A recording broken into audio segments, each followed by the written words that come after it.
We've talked about what money is. We've talked about what cryptocurrency is. We've talked about the breakthroughs of cryptocurrency.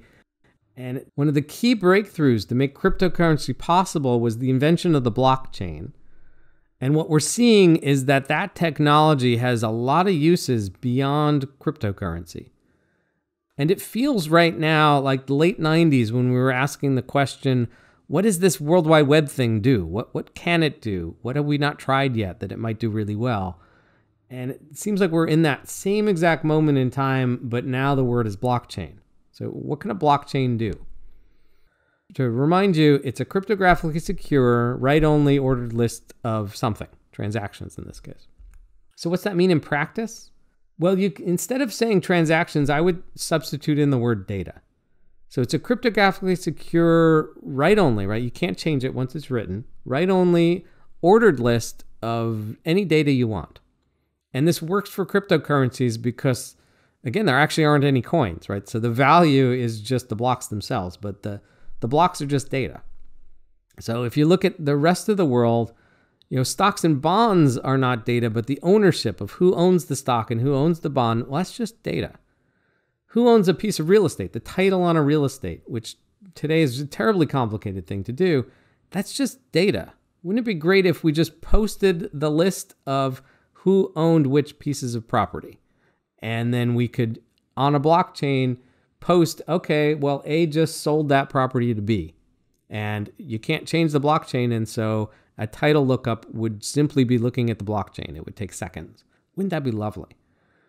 But what you have to realize when you're hearing all these pitches for blockchain businesses, and I certainly see a lot of these, blockchains only can store data. They can't store real-world objects.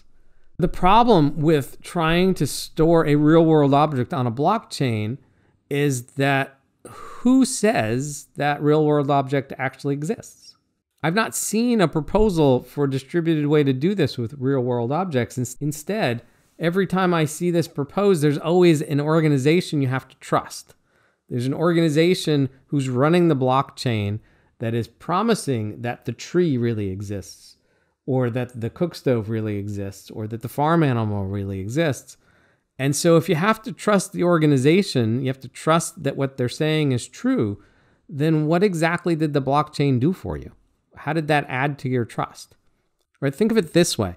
If they sent you a PDF with a list of their assets, you have to trust that that PDF is correct. If they sent you a spreadsheet, you trust that the spreadsheet is correct. If they sent you a Google spreadsheet, well, they could edit it at any time, right? So you can trust that the view you're looking at now is correct, but the second you close it, they could change it, and you have no control over that.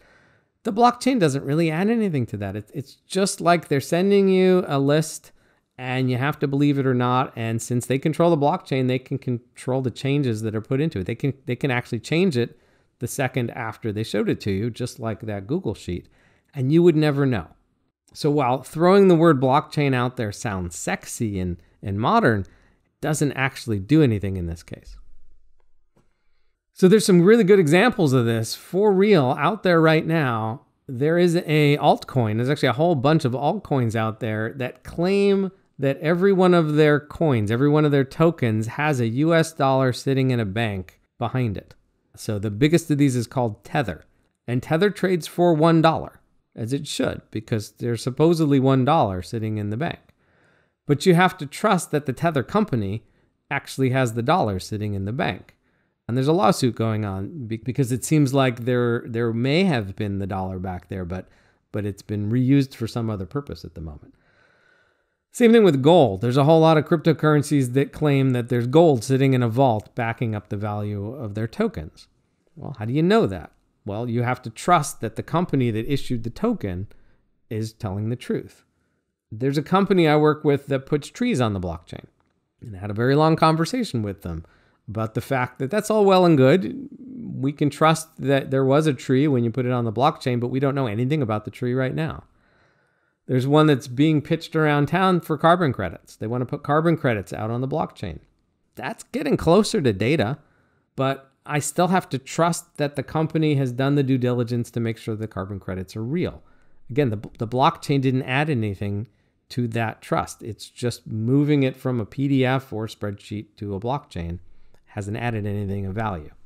And then similarly, if we go back to breakthrough idea number 3 from Satoshi, he came up with this idea of proof of work. This mathematical system where any node could figure out the answer to a mathematical question and publish the block. Well, then the generic question for blockchain is, what's the equivalent of that? Who is running the nodes? Who is signing the blocks? In terms of a blockchain, if it's one company that's signing all the blocks, that's the equivalent of that Google sheet that they can change at any time. If it's a distributed set of trusted partners, and like the Facebook Libra proposal is in this case, well, then it's a consortium of companies. We have to trust them all to do the right thing in order to trust the blockchain. Unlike Bitcoin, where anybody can set up a node, anybody can go and sign a block, when you have a private blockchain, you have to start asking, why can't they edit the blocks? When it's one company running the blockchain, there are all sorts of due diligence questions to ask. If you own some tokens, do they own some tokens too? Do they jump in front of you? If they're signing all the blocks, remember, then they're picking which transactions go into those blocks. When a buyer comes along to buy your tokens, do they just front run every single one of your transactions and take that from you and grab that buyer and have them buy their tokens instead? In fact, if it's their blockchain and it's their token, what stops them from changing the rules? What stops them from saying that your tokens are now like Zimbabwe dollars, and it now takes 1 trillion of your tokens to equal one of the new tokens? And so they just devalued your tokens by a factor of 1 trillion. How do you stop that?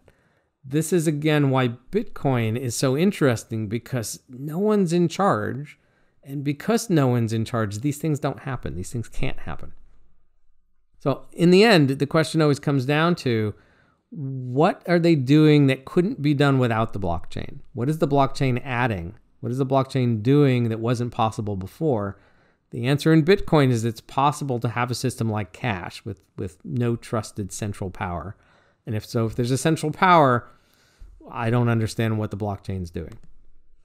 So summing this up, remember, what makes Bitcoin work is not 1 or 2 of these breakthrough ideas, but all of them together. First of all, that no one owns the system. There is no one organization you have to trust. No one organization runs Bitcoin. Secondly, that blockchain cannot be edited. Once it is published, once everyone has agreed that the latest block is correct, it's not going to change. That the security is all done through math, that there's no way to hack the people in the organization. The only way to sign a block in Bitcoin is to use some math. The only way to have an account is to use some math. We do have to trust that the math works, but all the software in Bitcoin is open source. Anyone can read it. You can go hire yourself a developer and go read it and explain it to you if you want. And that the trust of the system is emergent despite the fact that you're not trusting everyone running the system. If it's missing any one of these 4, you got to push back really hard and question that organization that's pitching you and saying, why? Why is this important? Are you just doing it because it's a buzzword? Why don't you just use the buzzword cloud? Why do you need to use the buzzword blockchain too?